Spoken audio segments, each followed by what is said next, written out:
All right, we're gonna try this again. We're a little bit, a little bit rusty. So we say Shalom to the elect of the nation of Israel, and we're gonna, of course, say Kal Halayim La Yahweh Bahasham Yahweh Shai Bahasham Ruchah Kodash, and double honors to the apostles and elders of great millstone and rule well, and labor in this word and doctrine.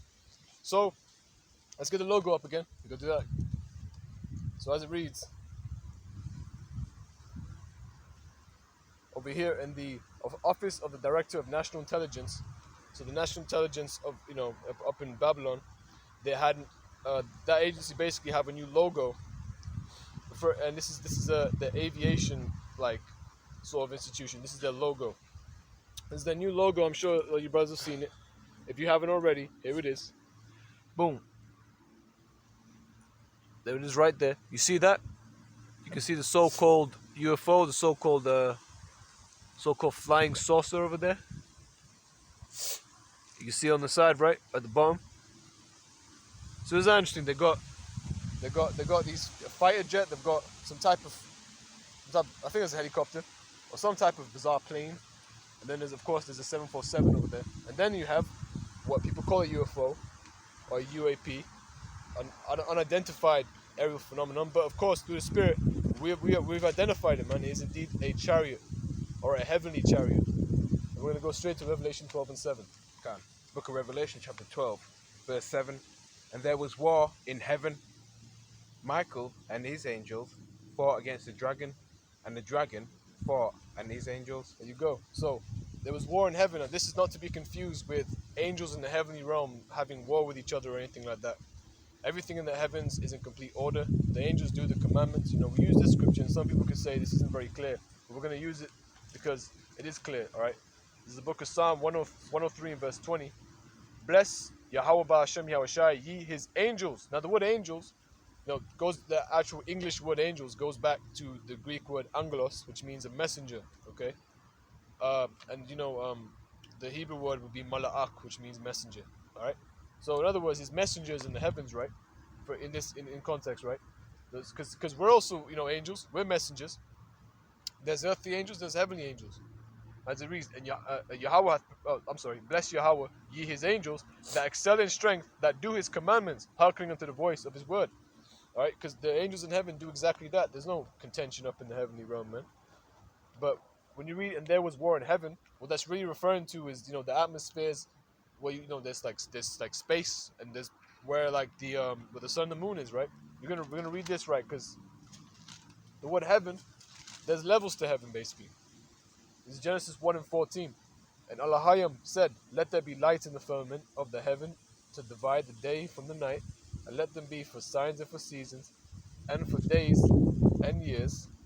All right, so right now, this should be made very clear that the lights in the firmament that divide day and night, indeed the sun and the moon, and the moon is used for seasons and times and feasts, okay?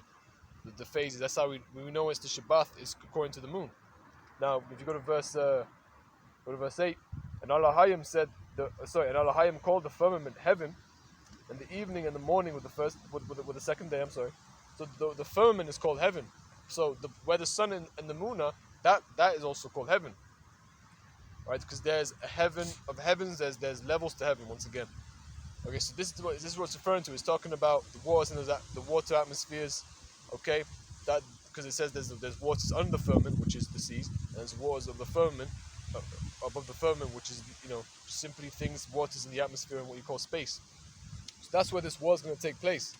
All right, Revelation 12 and 7, and there was war in heaven.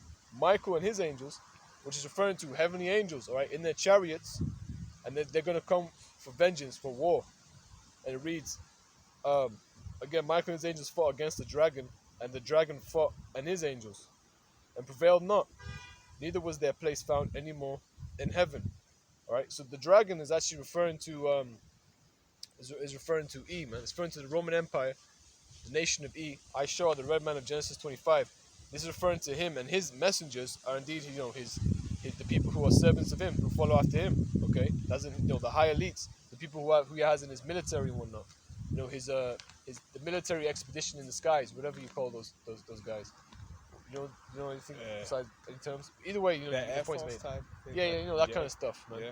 So they're going to be up there with their carnal chariots, like you saw in the logo, okay? But the heavenly chariots are going to absolutely destroy them, man. And look, they put in their logo, they're just throwing it in your face, man. But it's a spiritual thing that they've got them together like that. And it reads, again, and his angels fought against the dragon, and the dragon fought in his angels, right? And prevailed not. Neither was their place found anymore in heaven, because they're going to be destroyed up there, man. They're going to fight, they're going to try, but they're going to get absolutely just destroyed. And it says in verse 9, and the great dragon was cast out, that old serpent called the devil and Satan. So that's how you know, again, it's referring to it's referring to the red man of Genesis 25, the same spirit, where it goes into, when it says the old serpent, referring to the serpent in the garden. He's also Cain. He's also, again, the same spirit E. This is that nation, man. This is the nation of the wicked. All right, and he's gonna be taken out, man. This is when their kingdom is destroyed. This is referring to the time of World War III and whatnot. All right, and it reads, and the great dragon was cast out, that old serpent called the devil and Satan, which deceiveth the whole world. He was cast out into the earth, and his angels were cast out with him. That's right. That's a cut to the the teaching of a snake in the garden. Convinced Eve to eat of a physical apple. All right. Yeah, it's always an apple. It doesn't say apple. Exactly. Yeah, it says the word serpent, but it's like a dark saying. It's a parable referring. It's the reason why it's saying in such manner is because of how he moves. He moves like a serpent, very subtle. Again, it says in Genesis 3:1, the serpent is more subtle than any beast in the field. Right? It was very crafty. He's using his craft very well to deceive everyone to believe that he's for them, that his philosophy and that his laws that he's implementing is actually better than the Most High's, as if it's gonna keep us more safe. It's gonna make us have more knowledge. And what the fuck? I mean, it's done none of these things. It's just made everyone more dumb and no one's safe. All right. The thing is, his own blessing is his curse. You know. Yep. Because this man is very prideful, and he doesn't realize that his own pride is actually going to be his downfall. Yeah, that's actually very spiritual. You said that because when Apostle Yamla made two videos recently about Daniel 7, and when he's going into the Roman army, he's pulling out a source referring, going into the history of how the Romans, started using iron, which we talked about. It's in prophecy, when it reads about how the fourth beast, which is Rome, had great iron teeth, referring to his military might, and they used iron heavy then. But what was their downfall was iron weapons as well. At times people would go against them with iron weapons. So, and it was as that little source said, it's quite ironic. This is Psalm 64, verse 8. So they shall make their own tongue to fall upon themselves. All that see them shall flee away. There you go. That's right. So whether it be in his media, his politics, all right, wherever this man spreads his philosophy, his ideology, and even in that logo, he'll always reveal himself some way, somehow. Yep. And if you're following, if you're a servant, if you're following his ways, well, what does it say in Revelation 12:9? Once more, and the great dragon was cast out, that old serpent called the devil and Satan. And devil goes into a slanderer, all right? And then Shaitan in Hebrew goes into an adversary. So they're adversaries of the elect, of the saints of the Most High, man. And it reads, which deceiveth the whole world, all right? He was cast out into the earth, and his angels were cast out with him. So all these angels will be cast out with him too, man. Revelation 9. Revelation 9. Yeah. I got you. Joel. Look at Revelation 9. I mean, the obviously the main thing you notice is what we were talking about was what we noticed regarding the logo. So the fact that they put it there was showing you they're just throwing in your face now. They don't even care. They haven't been really caring because they've been saying that they've seen things that they can't explain, things that are not like what they have. Okay. And then furthermore, I believe, if I'm not mistaken, there was a Navy SEAL that recently said we have more footage, but they're not going to bring it out because people see that stuff, they're going to be like, there is no explanation for this except something that is foreign. I mean, they're going to say aliens, and by word choice, it's not really wrong. The word alien means foreign. It's foreign to them, It's foreign. It's definitely different from this realm, but they're not, because like we mentioned in our last camp, it's not foreign to us because the angels are our brethren. So they're not foreign. But go ahead. You want Revelation 9? Go on. I would go straight down to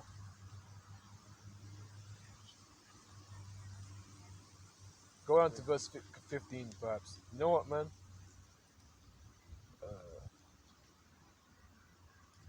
Salaki, let me think.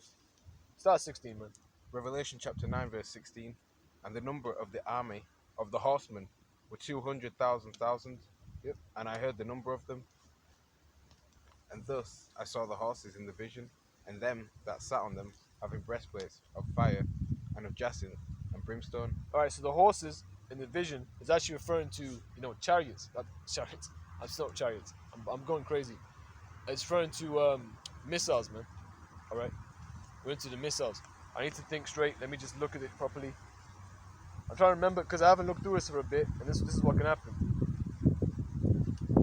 Yeah, having breastplates of fire and of jacinth and brimstone. Okay, so in other words, these missiles are going to come with fire, and they're going to be like an army of horsemen because they're going to be in the air in a formation like a military expedition, man. So when it reads, and the heads of the horses were as the heads of lions. Why is that? Because when you shoot a missile, it's really the front of it that does the damage. That has the warheads. Yeah. That's right, when it opens up. Yep. Yep. It touches the surface and it explodes. It's an explosive, and then fire does indeed get emitted very, very, very, very violently. Yeah. That's right. And in those missiles, the temperature is going to be even hotter than the sun. And that's, you know, that's why, America is going to be completely It's fucked up. It's gonna be fucked up, man. molten. Yeah, It's gonna be done up completely. It's gonna be a beautiful thing for the elect to see. Lord willing, we have that number. We get to see it. We get to, if we're gonna be taking part in the war for the elect, with the angels. How we shine the angels, man. But this is referring to the missiles because around this time, World War III is gonna happen, man. World War III is gonna take part. It's gonna be it's gonna happen in so-called Middle East. That's gonna be taking part. All nations will be gathered together. Which can you get that in Joel? You got it. Perfect. can. It's book of Joel, It's 3, chapter 3, verse 2. Joel chapter 3, verse 2. I will also gather all nations and will bring them down into the valley of Jehoshaphat, Yeah, and Yahweh Shabbat, meaning Yahweh judgment. Go ahead. and will plead with them there for my people and for my heritage Israel, whom they have scattered among the nations. So it's going to be it's going to be ordained by the Heavenly Father. It's going to be on their spirit to just go out for war against each other, and they're going to go, and all the nations will gather together to fight each other, man. It's going to trump all the other wars with the weapons they've got. People are going to be like biolab soldiers and stuff. They're going to have robotic type fucking drone ass things and weird type of armor. Like, it's going to be crazy, man. That's right. This man's been furbishing his sword, so he's been improving on his his arsenal that he's got ready. Yeah, man.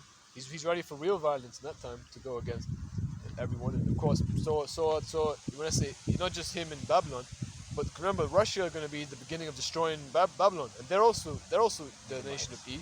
Yeah. Right. They they're very, very rigorous, man. They're going to come with violence as well. China's getting. What has China been doing? Not allowing no effeminate dudes on these media platforms to make men. Which, if you ask me, I'm not saying I know this for sure, but I believe that it's really referring to it's really because they want to how do I say it? They want to basically make men be ready for war in the spirit. That's right. Go out because they want men to go out to join the army to get more numbers, man. And you can tell a state of or a morale of an army, by how they conduct themselves. If they're in a feminine, way, then the army, it's got no chance. Right.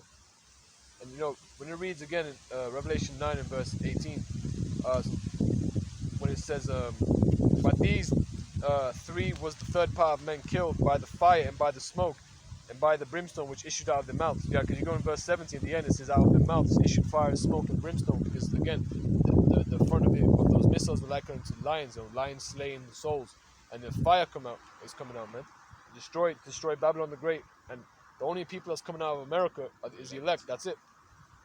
And then the elites will be taken up, but they're going to be taken in chains anyway. When I say taken up, not by the chariots, they're gonna go up to space station. They're gonna try hide in different places. People are gonna try go in bunkers, but America will be destroyed, man.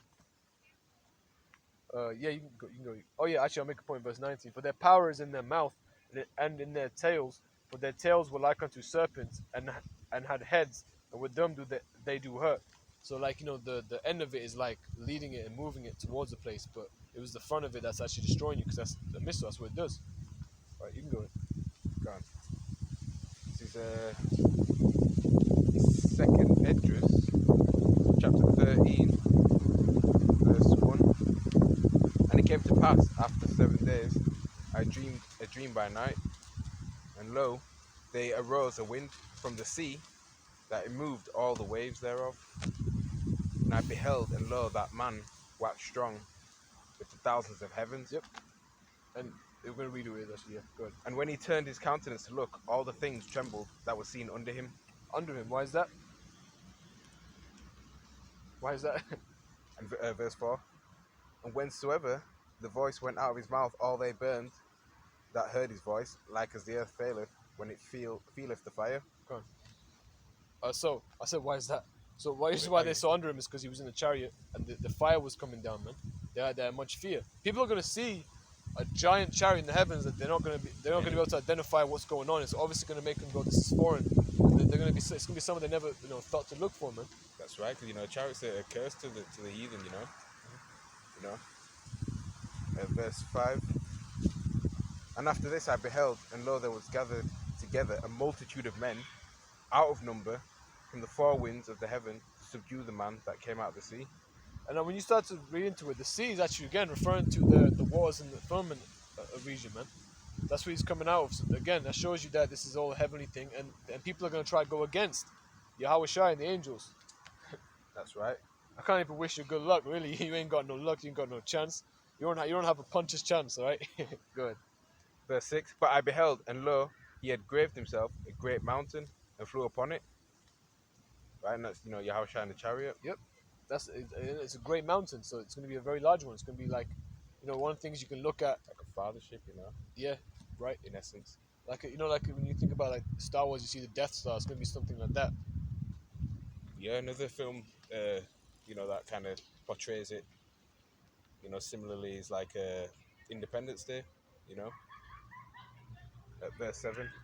But I would have seen the region or place whereout the hill was graven, and could not, because it's huge.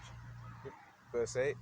And after this I beheld, and lo, all they which were gathered together to sue him were sore afraid, and yet durst fight. They were afraid, but they still went to fight. Of course they were afraid. Right, keep going. Verse 9. And lo, as he saw the violence of the multitude that came, he neither lifted up his hand, nor held sword, nor any instrument of war. But only I saw that he sent out of his mouth, as it had been, a blast of fire, and out of his lips a flaming breath, and out of his tongue he cast out sparks and tempest.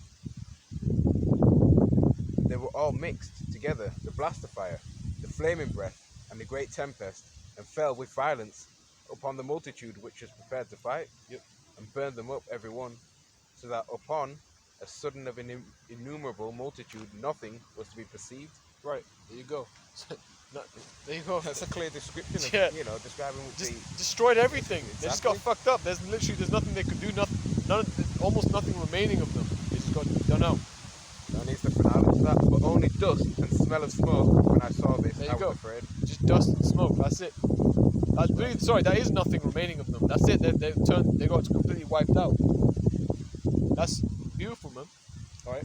That's righteous warfare, man. Because some people are soft. Sometimes you have to go to war in life. It's time and purpose for things. It's time for peace. It's time for war. And this was to end all wars. All right. Say that again. This war is to end all these wars, man. This is hey, there you go. All right. So there's not going to necessarily be a time of war after that. All right. People won't have to make swords again. You know what I mean? I mean, technically, the heathens will have to do that shit because they're going to need to have some type of chopping instrument to cut coconuts. All right. But not to go to war. Now, again, it goes into like making spears into pruning hooks or whatever. Yeah. They're all that stuff is gonna be everything's gonna be for the sake of just as a tool rather than a weapon. Go ahead. That's right. Yeah, beating your weapons into plowshares. That's right. So it's like agricultural. That their weapons are gonna be used for agricultural means. Second Esdras chapter 13 and verse 12.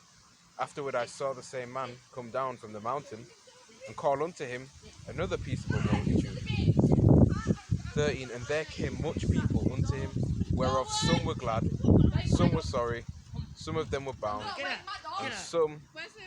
and other some brought of them that were offered.